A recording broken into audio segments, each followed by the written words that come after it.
Meus amados irmãos, a paz do Senhor Jesus seja com todos vós. Nós estamos começando neste momento a nossa aula número 9 e nesta oportunidade nós vamos falar sobre 16 erros escatológicos que os pregadores devem evitar. É um assunto muito importante, muito profundo. Escatologia não é para todo mundo. Eu louvo a Deus que eu gosto desse assunto, eu amo, não vou dizer que sou especialista, mas eu amo escatologia. Por certo, eu quero até aproveitar aqui nesta introdução para recomendar a vocês alguns mestres em teologia. Alguns já partiram para a eternidade, mas os seus escritos ficaram.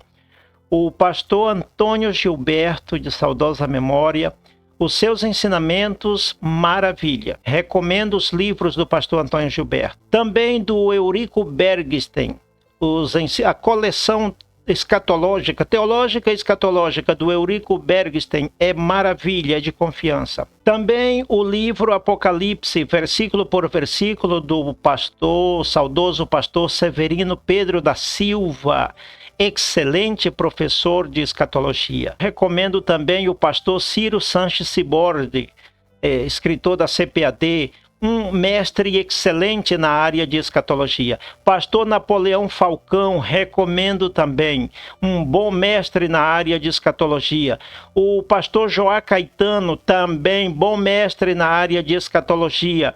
Para ver quem mais, o pastor Elienay Cabral, da CPAD, e muitos outros que eu não lembro neste momento. São mestres de confiança nessa área que você pode ler, pode ouvir, pode aceitar, porque são pessoas que ensinam com compromisso sério com a verdade. Ok? Então, queridos, vamos continuar aqui. Entrando em matéria, 16, o tempo é muito curto para a gente falar sobre 16 erros escatológicos que os pregadores devem evitar. E o primeiro de todos é dizer que não existe dispensação. Existem alguns expositores bíblicos que são antidispensacionalistas, são contrários à doutrina das dispensações. Eu não sei por quê, porque está na Bíblia. Para começar, o que é uma dispensação? Eu queria que você memorizasse essa definição, assim como eu memorizei. O dicionário disse que dispensação é um período de tempo durante o qual o homem é provado enquanto a sua obediência a Deus. Memorize essa definição. Eu memorizei, eu não estou lendo. Eu memorizei. O que é uma dispensação? É um período de tempo durante o qual o homem é provado enquanto a sua obediência a Deus. Memorize. É muito fácil. Memorize essa definição. É um período de tempo durante o qual o homem é provado enquanto a sua obediência a Deus. Só isso. Está no dicionário. Será que alguém vai contradizer e dizer que o dicionário está errado? E também está na Bíblia, né? Eu não vou ter tempo de ler essas referências aí. Olha aí na sua tela a quantidade de referências. Inclusive essa referência de Efésios capítulo 3, versículo 2, Paulo fala claramente da dispensação da graça. São 7 as dispensações. Vamos conhecê-las? Só de passagem, que eu não tenho tempo para explicá-las com detalhe. Eu ia recomendar tirar um print, mas não precisa, porque esse material vai para suas mãos. A apostila, o material de apoio vai para suas mãos. Então não precisa se preocupar em tirar print, não. A primeira das dispensações é a dispensação da inocência, que vai desde a criação até a queda do homem. A segunda é a dispensação da consciência, que vai da queda até o dilúvio. A terceira é a dispensação do governo humano, que vai do dilúvio até Abraão. E a quarta é a dispensação patriarcal, que vai desde Abraão até Moisés. Logo, a quinta dispensação é a dispensação da lei, que vai de Moisés até Cristo. E a sexta, que é a que nós estamos vivendo no momento, é a dispensação da graça. Está lá em Efésios 3:2, está na Bíblia, dispensação da graça. Não tem como alguém, eu não concordo, meu irmão, está na Bíblia. Não discorda não, porque está na Bíblia. Está na Bíblia. A dispensação dispensação da graça é a que nós estamos vivendo no momento, é a sexta dispensação que começou no Calvário e vai até o arrebatamento da igreja. Alguns teólogos dizem que a dispensação da graça vai além do arrebatamento, vai até o final da grande tribulação. Meu conselho para você é: não discuta, não teime, deixa quieto.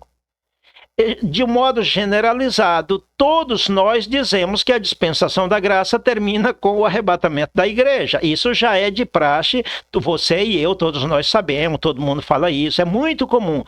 Tem alguns teólogos que dizem que enquanto tiver gente para ser salva, a dispensação da graça vai estar disponível.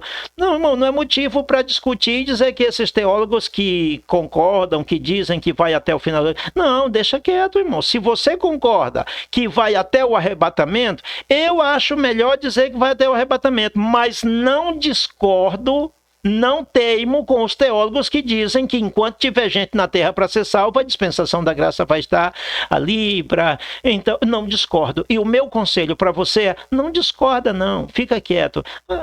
Não, pastor, mas é um erro. Não, um erro não é. Não tem uma base, uma estrutura para você dizer que é um erro. Se estamos tratando com mediadoras de conflito, não forme conflito. Pastor, mas para mim termina com arrebatamento. Para mim também.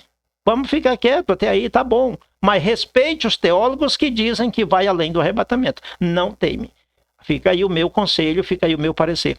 E a sétima dispensação é a do milênio, né? Que vai desde o Armagedon até a última revolta de Satanás. Agora, eu entrei, ao falar na sétima dispensação, já entrei num tema polêmico da escatologia. Não são poucos os pregadores que confundem a última revolta de Satanás, depois do milênio, lá em Apocalipse 20, versículo 8, confundem com a batalha do Armagedon, até chama aquilo de batalha do Armagedon. Não faça isso, pregador. Não faça isso não, que é feio. Olha que você está pregando, púlpito da igreja, e você chamar aquela revolta de Satanás, lá no final do milênio, você chamar aquilo de batalha do Armagedon, faça isso não, é feio. A batalha do Armagedon está no capítulo 16 de Apocalipse. Não está no capítulo 20. No capítulo 20 está a última revolta de Satanás, quando ele vai reunir as nações da terra, Gog e Magog, como areia que está no mar, para se rebelar contra Deus, e alguns realmente vão ceder e tal. E a Bíblia diz que vai descer fogo do céu e vai consumir aqueles rebeldes, etc. Aquilo ali não tem nada a ver com batalha do Armagedon, não.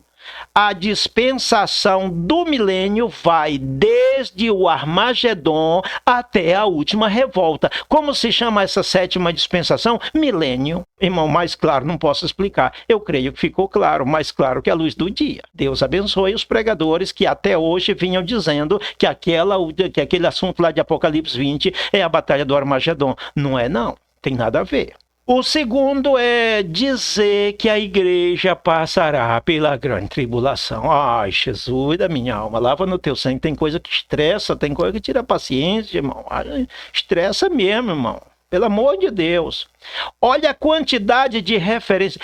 Em primeiro lugar, vamos encontrar a verdadeira definição do que é grande tribulação. Irmão, a grande tribulação é a ira de Deus sendo derramada sobre... Você vem dizer para mim que é sobre a igreja? Fala uma barbaridade dessa não, irmão. Fala isso não.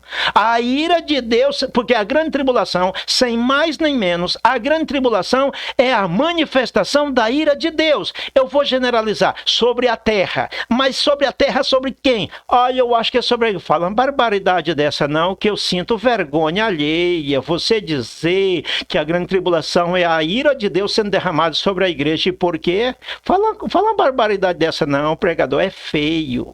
A grande tribulação é a ira de Deus sendo derramada sobre, escute, primeiro, sobre os judeus, sobre os ímpios e sobre os desviados. Mas sobre a igreja não, fala uma barbaridade dessa não, pelo amor de Deus, irmão. Escuta o que vem. A grande tribulação é o cumprimento daquela palavra de Jesus, aquela profecia de Jesus lá em Mateus capítulo 23, 37 ao 39, quando Jesus disse assim: Jerusalém, Jerusalém, que mata os profetas e apedreja os que te são enviados. Quantas vezes quis eu reunir os teus filhos, juntar os teus filhos, assim como a galinha junta os seus pintinhos debaixo das suas asas, e vós não quiseste. Eis que a vossa casa vos ficará deserta, até aquele dia em que digais: bendito o que vem em nome do Senhor. Também, irmãos, a grande tribulação é o cumprimento do que os judeus disseram na hora da crucificação de Jesus, quando disseram a Pilatos: crucifica-o, crucifica-o, o seu sangue caia sobre nós e sobre os nossos filhos. Isso está lá em Mateus capítulo 27, está aí as referências na sua tela, para você não ter para onde dizer que não é. Eles disseram: crucifica-o, crucifica-o, o sangue dele caia sobre nós, ou seja, aquela geração, e sobre os nossos filhos, geração futura. Então, a grande tribulação é a manifestação da ira de Deus sobre os judeus, sobre os ímpios e sobre os desviados, mas sobre a igreja não. Sobre a igreja não, irmão. Olha, em Apocalipse capítulo 3, versículo 10, Jesus disse: como guardaste a palavra da minha paciência, eu te guardarei da hora da tentação que há de vir sobre o mundo inteiro. E quando chega em Apocalipse capítulo 6, nós vemos ali nos versos 16 e 17 um povo clamando e dizendo: escondei-nos da ira do Cordeiro e do que está sentado sobre o trono. Ai, tem gente dizendo: é a igreja desejando suicídio. Na grande tribulação, a igreja vai preferir o suicídio do que se encontrar com o noivo. A noiva do Cordeiro desejando o suicídio, desejando a morte, antes de se encontrar com o noivo. Que barbaridade, irmão. Como é que você prega uma barbaridade dessa? Dizer que na grande tribulação a noiva de Cristo vai estar sendo massacrada pelo anticristo e desejando o suicídio. A noiva de Cristo desejando suicídio, clamando e dizendo aos montes e aos outeiros: caí sobre nós, escondei-nos da ira do Cordeiro, porque a grande tribulação é a ira do Cordeiro, mas não é contra a sua igreja não, é contra os ímpios. É contra aqueles que lhe rejeitaram, não contra aqueles que lhe abraçaram. Meu Deus, meu Jesus, pelo amor de Deus, irmão, faz não, que é feio. Então continuamos aqui. Em Jeremias capítulo 30, versículo 7, a grande tribulação é chamada de o tempo da angústia para Jacó. A palavra Jacó é uma palavra figurada que representa um povo, uma nação, representa Israel. Então, o tempo de angústia, mas para Jacó, não para a igreja, ou seja, para Israel, para os judeus, não para a igreja. Meu Jesus da minha alma. Então, queridos, vocês lêem essas referências. Em 1 Tessalonicenses, capítulo 1, versículo 9, logo na mesma carta de 1 Tessalonicenses, capítulo 5, versículo 10, aí está a referência na sua tela, o apóstolo Paulo disse que Deus não nos destinou para a ira, mas para a aquisição da salvação. Então, a ira de Deus será derramada sobre os ímpios, sobre os perversos, sobre Israel e sobre os desviados, aqueles que rejeitaram Jesus, mas sobre a igreja não. Continuamos. Outro erro grave é dizer que a igreja será arrebatada no meio da grande tribulação. De onde você tirou isso, irmão? Qual é a base bíblica? Qual é o fundamento? É apenas uma ideia, um ponto de vista. Não fala isso, não. Não, vai ser arrebatada no final da grande tribulação. Não, não tem lógica, irmão, não tem lógica. Sabe por que não tem lógica? Porque Apocalipse capítulo 19, a primeira metade, aí está explicado, do verso 1 ao 10 de Apocalipse 19, apresenta a igreja nas bodas do Cordeiro. Logo, a segunda metade de Apocalipse 19, aí está as referências, do verso 11 ao 21, mostra a igreja voltando à terra com Jesus. Aí se trata da manifestação de Jesus em glória a este mundo. É a vinda de Jesus? É, mas não é para o arrebatamento da igreja, uma vez que quando Jesus vem em glória, a igreja vem com ele. É só você ler o capítulo 19 de Apocalipse, meu irmão. Está mais claro que a luz do dia. As bodas do Cordeiro, logo a vinda de Jesus em glória. Pronto, não tem dúvida não. Outro erro grave é dizer que a igreja será governada, derrotada, esmagada, destruída pelo anticristo. Eu vi um pastor famoso da internet dizendo isso agora recente. Oh, meu Deus, eu sinto vergonha alheia. E o pior é que é gente de renome. Você vai ver os comentários e o povão está aplaudindo e dizendo, aí sabe de escatologia. E ele dizia assim, a igreja vai ser esmagada pelo anticristo, porque está escrito em Apocalipse, capítulo 13, versículo 7, que foi permitido a besta fazer guerra aos santos e vencê-los. Esses santos é a igreja, dizia ele, cuidado, não me mal interpretem, eu não. Esse pregador que eu não posso citar o nome dele. A igreja vai ser derrotada pelo anticristo, vai ser esmagada, vai ser despedaçada. Vai não, irmão. Vai não. Primeiro que a Bíblia diz em Mateus capítulo 16, verso 18, que as portas do inferno não prevalecerão contra a igreja de Cristo. Memorize isso. As portas do inferno não prevalecerão contra a igreja. Então, pastor, então quem é o santo? Aquele pregador disse que a palavra santos se aplica única e exclusivamente à igreja. Mentira dele, claro. Eu digo isso com todo respeito. Ele talvez não está bem preparado, com todo respeito, mas que é mentira, é mentira. Por que eu digo que é mentira? Não tenho tempo aqui, mas no livro que eu vou enviar para você, que por certo é da minha autoria, está explicado com detalhes que a palavra santos se refere ao povo judeu. Eu provo isso no livro do profeta Daniel. Daniel viu o surgimento do anticristo. Daniel viu a grande tribulação. E o anjo disse para Daniel, olha, essa profecia é para o teu povo e para a tua santa cidade. Está lá em Apocalipse, Daniel capítulo 9, verso 23 e 24. No meu livro que eu vou enviar para vocês como matéria de apoio deste curso, eu explico com detalhe as 70 semanas de Daniel. Se você quiser saber os detalhes, está no livro aqui, eu não posso explicar.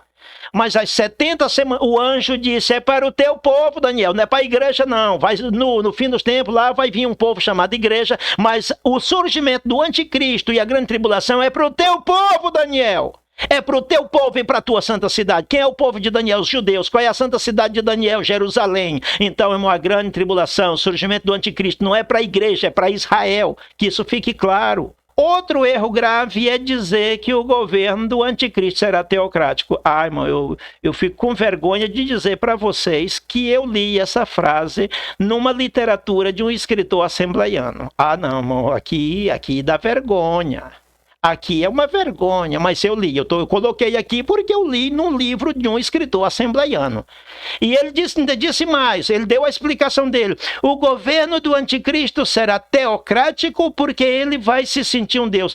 Irmão, quanta falta de prudência, quanta falta de inteligência, quanta falta de sabedoria, quanta falta de tudo que é bom. Essa expressão, governo teocrático, se aplica única e exclusivamente ao governo do nosso Deus, do Deus eterno, do Deus criador dos céus e da terra. O milênio, sim, nós podemos dizer que o milênio será um governo teocrático. Teo vem do grego theos, que quer dizer Deus, Deus governando. Então, irmãos, o governo do anticristo não se pode dizer que é teocrático, se pode dizer que é diabólico, se pode dizer que é satânico. Por quê? Em Apocalipse, capítulo 13, verso 2, diz que o dragão, a palavra dragão aí tem sentido simbólico, figurado, representando Satanás. Então, o dragão, que é Satanás, vai dar o seu poder ao anticristo para ele governar. Então, não tem nada de Deus aí, irmão. Essa expressão, governo teocrático, o governo do anticristo, falta de respeito, irmão. Falta de sabedoria, isso não se diz, ok? Outro erro grave é dizer que a segunda vinda de Jesus não será em duas fases. Tem gente que nega e jura de pé junto que não é em duas fases. É sim, irmão, porque eu já citei essa passagem de Apocalipse 19, cito aqui outra vez, aonde fica evidente que a vinda de Jesus se dará em duas fases. A primeira fase, ele vem até nas nuvens para arrebatar a igreja. Na segunda fase, que é chamada de a sua manifestação em glória, ele vai tocar os seus pés no Monte das Oliveiras. O propósito da primeira fase da sua segunda vinda é arrebatar a igreja. Mas os propósitos da sua segunda fase, que são vários, por isso que eu falo no plural, são vários. Quais são os propósitos dessa segunda fase, ou seja, dessa segunda vinda? A forma correta de falar é segunda fase mesmo. Segunda fase da segunda vinda. Quais são os propósitos? 1. Salvar Israel, que a essas alturas da grande tribulação já estará bastante dizimado. Outro. Exterminar o anticristo e o falso profeta e seus exércitos. Outro. Lançar o anticristo e o falso profeta no lago de fogo. Olha Apocalipse 19 e vê que o capítulo 19 termina com Jesus lançando o anticristo e o falso profeta no lago de fogo. Serão os 2 primeiros seres a ser lançados. Hoje não tem ninguém no lago de fogo. Os 2 primeiros seres que vão ser lançados lá é o anticristo e o falso profeta. Pois bem, qual mais é propósito dessa segunda fase? É julgar as nações. Aí vem o julgamento das nações. Aquela questão dos da direita, os da esquerda, onde Jesus vai dizer, os da esquerda, os da direita, vinde benditos de meu Pai, possuir por herança o reino que vos está preparado desde a fundação do mundo. Ali se refere ao milênio. E aos da esquerda, apartai-vos de mim, malditos, para o fogo eterno, preparado para o diabo e seus anjos. Ali se refere aos perversos, aos perdidos, mas é no julgamento das nações, e isso é no momento da segunda vinda de Jesus, ou seja, a manifestação de Jesus em glória, quando ele vier com a igreja, 7 anos depois do arrebatamento. Que isso fique claro, ok? Que outra coisa poderia eu explicar? Dizer que Apocalipse 1,7 se refere ao arrebatamento. Meu Deus, irmão, a gente ri para não chorar. Irmão, você que é pregador, não fala isso não. Apocalipse 1,7, quando diz que ele vem com as nuvens e todo olho lhe verá. Jesus da minha alma, eu já vi. Nós temos em espanhol, quando eu morava em Venezuela, nós cantávamos muito um corinho que diz assim: lhe verá, todo olho lhe verá, ele vem em uma nuvem, todo olho lhe verá. Quem compôs a música tinha na mente que se refere ao arrebatamento da igreja. Não. Apocalipse 1,7 se refere à manifestação de Jesus em glória 7 anos depois do arrebatamento da igreja. Outro erro grave é dizer que não haverá salvação durante a grande tribulação. Fala isso não, pregador. Fala não, que é feio. Fala isso não. A Bíblia diz que sim haverá. O anjo perguntou para João, quem são estes? João disse, Senhor, eu não sei, tu sabe. E o anjo disse, estes são os que vieram de grande tribulação. Lavaram suas vestes e as alvejaram no sangue do Cordeiro. E também encontramos em Apocalipse capítulo 6 e 9, João viu debaixo do altar as almas daqueles que foram degolados por causa do testemunho. São mártires da grande tribulação. Em Apocalipse capítulo 20, versículo 4, também fala dos mártires da grande tribulação. Então, querido, sim, haverá salvação durante a grande tribulação. Não há dúvida, haverá sim. Outro erro, dizer que o cavaleiro do cavalo branco de Apocalipse 6 é Cristo, ou algo bom. Por quê? Porque o bicho é bonito. Vestido de branco, montado num cavalo branco, com a coroa na cabeça, com um arco na mão, e o texto ainda diz, e saiu vencendo e para vencer. A Bíblia diz em Apocalipse 13, versículo 13, falando desse mesmo bicho bonito, que ele faz descer fogo do céu à vista dos homens.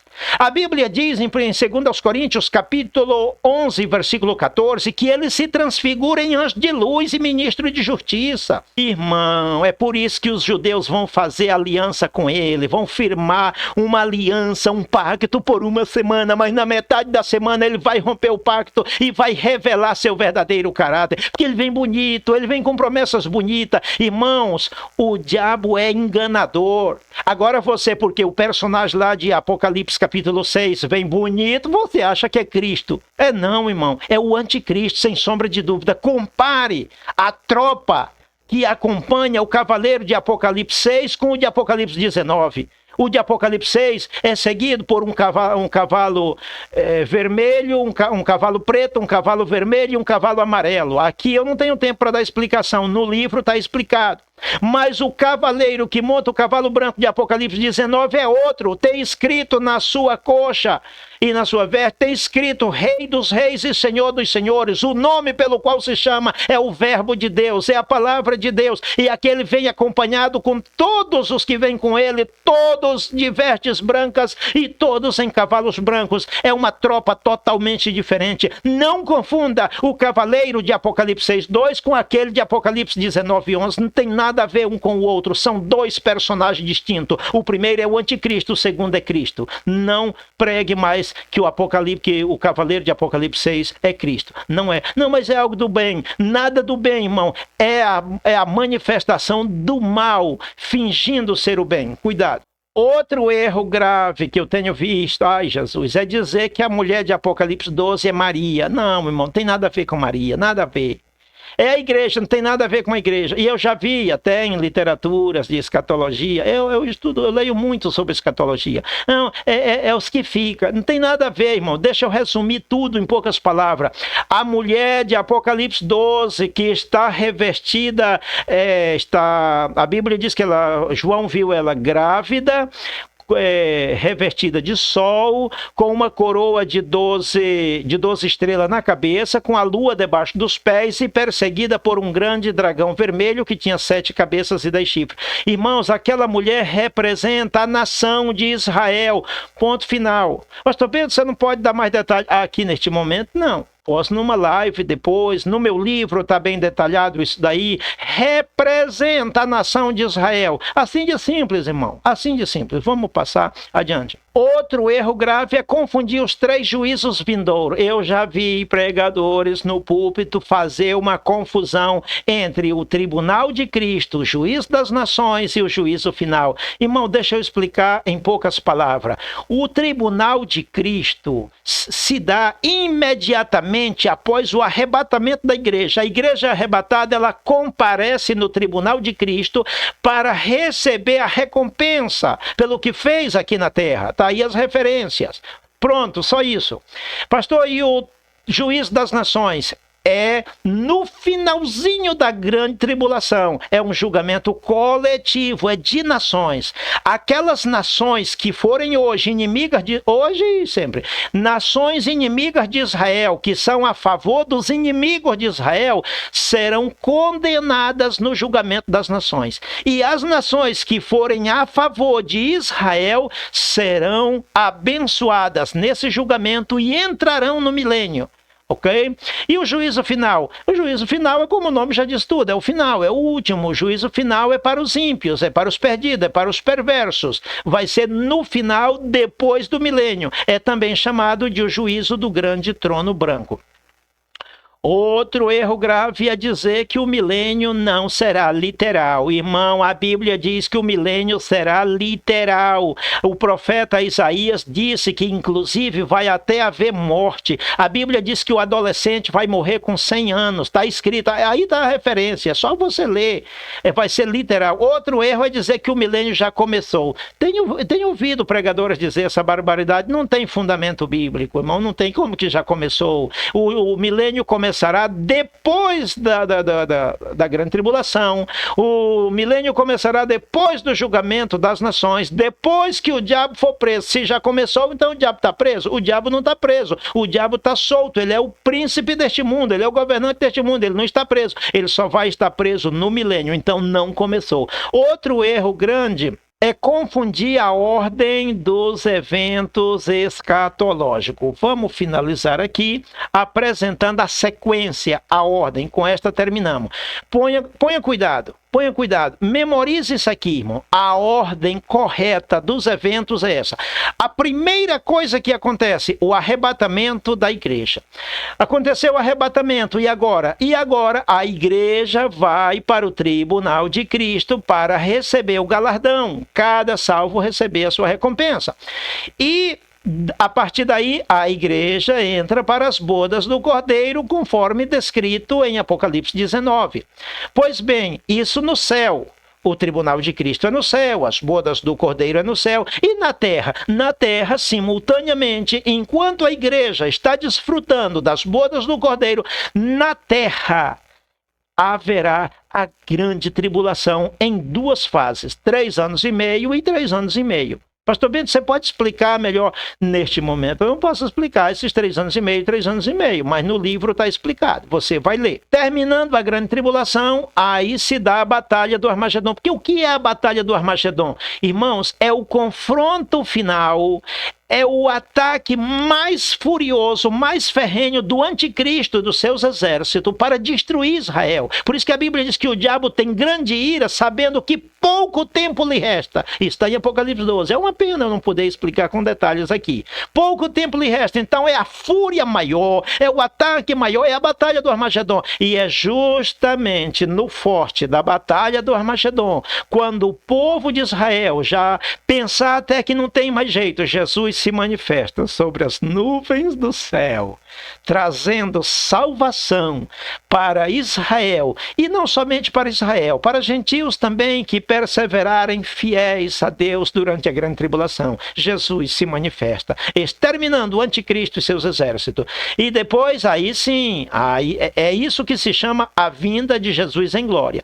Em seguida se dá o julgamento das nações. Depois do julgamento das nações, o diabo é preso, é amarrado, lançado no poço do abismo, e aí vem o milênio por 1000 anos, literalmente falando, 1000 anos. Pois bem, e depois disso, o juízo final. E depois do juízo final, o eterno e perfeito estado. Estaremos com Cristo para sempre. Aí é só alegria, livre de pesares, de tristeza, livre de dores, livre de sofrimentos, livre de angústia, livre do pecado. A Bíblia disse que ali não haverá mais dor, não haverá mais morte, não haverá mais aflição. A Bíblia disse que já as primeiras coisas são passadas. E a Bíblia disse que Deus morará conosco. Ali estará o tabernáculo de Deus com os homens. Deus morará conosco e Ele enxugará de nossos olhos toda lágrima. Deus abençoe a todos. Na paz do Senhor Jesus. Queridos, eu quero somente agradecer vocês por haver estado conosco nesta aula. Amanhã continuamos em nome de Jesus.